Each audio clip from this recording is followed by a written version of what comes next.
Friday, between pitch dark and first light, the Gulf breeze, a shrimp trawler out of Corpus Christi, Texas, entered the Bayou Shell banks.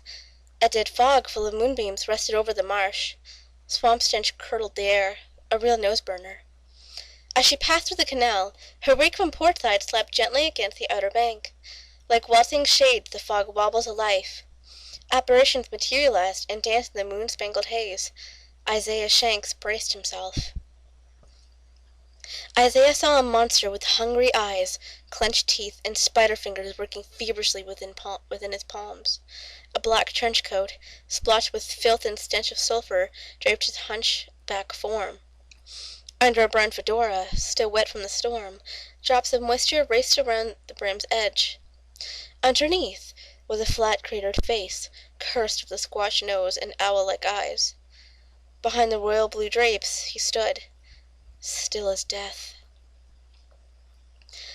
The young mother was wrapped in a white cotton towel tucked between the valley of her breasts and reached to her knees. Seated at the vanity, head tilted, she shook the wet strands and felt them fall to the small of her back. Reaching over her shoulders, Mary Ann's delicate fingers combed through her velvet tresses, then paused to massage the soft nape of her neck. She reached for the ivory hairbrush resting on her right corner of her vanity. There was a sound, one that shouldn't be in the room. The intruder stepped from the curtain. Footsteps, heavy footsteps. The wood floor creaked and popped as the repulsive monster advanced towards its prey. Incarnate evil was in her mirror. Petrified, Mary Ann jumped to her feet like a tripped coil spring. A small bottle of perfume crashed to the floor and broke into bits and pieces of colored glass. Sweet Carolina jasmine filled the room. No place to hide. Nowhere to run. Retreating to the nearest corner of the room, Mary Ann screamed, "What do you want? What do you—" No word to announce intentions. He pulled free the towel. Then, with the back swing of his right hand, struck Mary Ann a pile-driving blow. Unconscious, he threw her to the bed like a rag doll. No escape. He would consume her soul. Yes, to consume. That is what evil does best.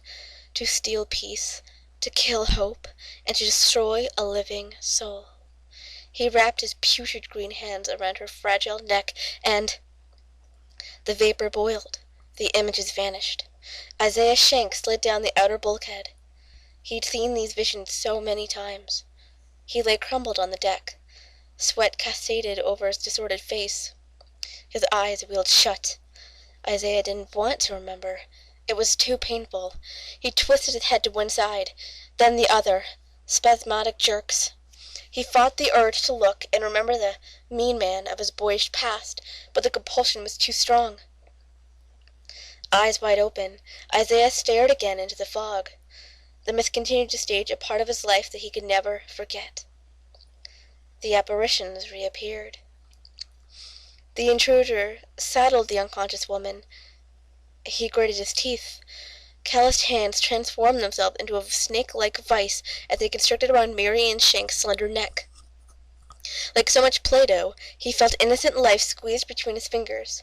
He gasped in demented moaning as he mumbled, "The Lord giveth, and the Lord taketh away."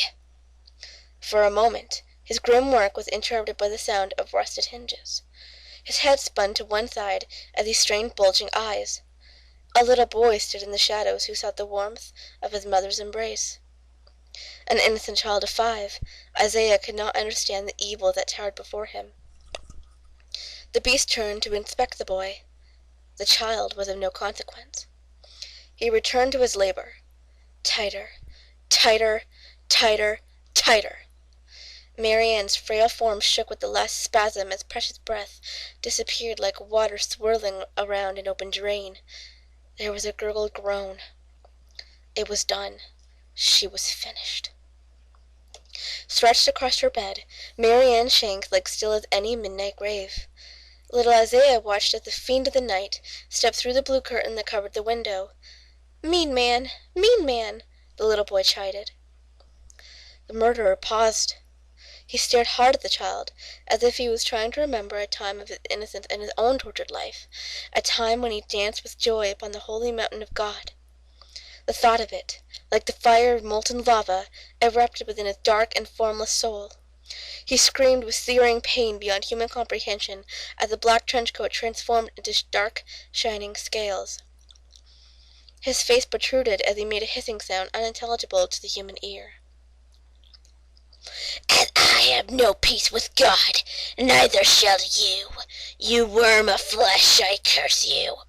The day will come when I reign in chaos, and I will destroy you and all your putrid kind.